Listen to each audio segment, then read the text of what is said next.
经历了严格的考前培训，小肠的脾气变得不太稳定。在被人们送入口中之前，小肠拼了命的闹腾，总想留下一点年轻气盛的风采。很容易嚼。跳起来哟！里面油会爆出来。被限制了身高，却增加了弹跳。小肠在第2次上烤炉的时候，有了外号“跳跳肠”。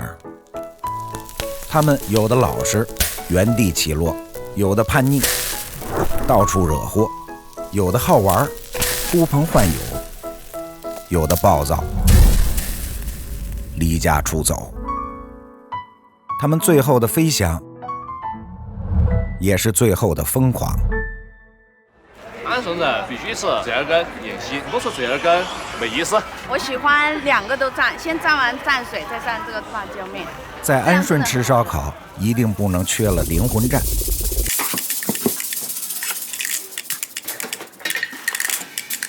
先让小肠跳个水，降降火气，再在干料里打个滚儿，裹上红衣，剩下的就交给口腔内耗了。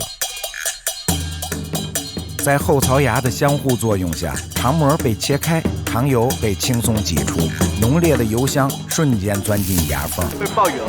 花生、芝麻、辣椒碎开始发挥作用，哇，那香！肉香和植物香缠绵在一起，超级爱，你会瞬间上头。如果运气不错，你兴许能收获1、2个体型夸张的选手，那个嚼在嘴里的香味儿，好吃。你是觉得我胖才跟我聊吗？